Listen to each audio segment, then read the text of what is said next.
عبد اللطيف عبد الحميد، يعني هي عباره اسامه محمد، هي تجربه اشخاص، مش ظاهره سينمائيه مثل ما تقول يعني بمصر مثلا. اللي حاليا عم نشوفه نحن هو شكل من اشكال التوثيق. يعني الهاجس الاساسي لهؤلاء الموثقين هو مثل ما شفنا هون، هو توثيق لما يمكن ان نسميه تفاصيل الثوره السوريه، الشيء له علاقه مثلا بالجيش الحر، كيف بيعملوا سلاحهم، كيف بيحصلوا على سلاحهم، كيف بيعملوا هجوم على الحواجز. شفنا نحن الناس اللي في المعسكرات، اللي انا بسميها معسكرات مش بسميها عباره عن مخيمات، لانه هي بالاساس مغلقه تماما، ممنوع الدخول ممنوع الخروج، وبالتالي لها شكل من اشكال الاعتقال اكثر من انه هو شكل من اشكال التعاطي الانساني مع هذول الناس. في الم حقيقي من قبل كل الموجودين هناك، ان كان بالاردن ولا ان كان في العراق ولا ان كان في تركيا، على ان هناك في تعاطي يعني اقل من المستوى اللي كنا بنتامله نحن.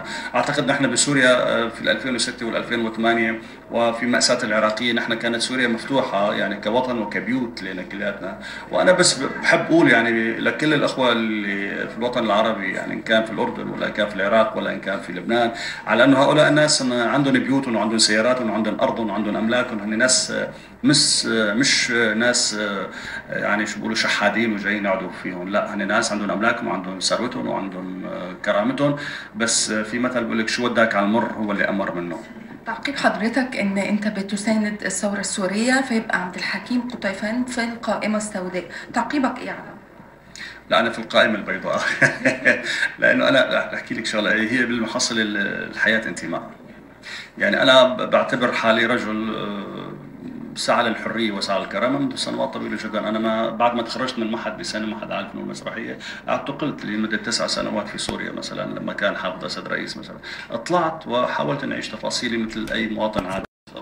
فهي قولا واحدا انا مع هذا الانتماء اللي له علاقه بالناس، بحريه الناس، بكرامه الناس، اولا وثانيا وثالثا. هلا هو الفن مثل اي قطاع اخر، يعني هلا بنشوف نحن في قطاع الاطباء والمحامين والمهندسين والفنانين، فهو مثل اي قطاع اخر بتلاقي ناس لهم مصالح مع النظام وبالتالي هم حسم امرهم مع النظام، وفي ناس حسمت امرها هي مع الناس ومع الثوره ومع الخلاص بسوريا. فدور الفن بالتاكيد هو دور محوري، وبالتاكيد مثل ما في حدا ممكن يحمل البارودي، وممكن في صحفي بيسجل الوقائع اللي عم بتصير، مثل ما في حدا بينقل الحدث مثل ما هو وان كان بصوره خلينا نعتبرها العلاقه بالموبايل، العلاقه مثلا بتفاصيل كثير كثير بسيطه. اعتقد بانه دور الفن هو دور مكمل، بانه يعني يمكن يكسيها لحم ودم لكل هذه التفاصيل ان شاء الله بالمرحله القادمه. اعتقد بانه هناك احساس، يعني في احساس قلت لك، يعني انا مش بشكل شخصي انه هو يكرم فقط، يعني ما يمكن نسميه سينما الثوره السوريه.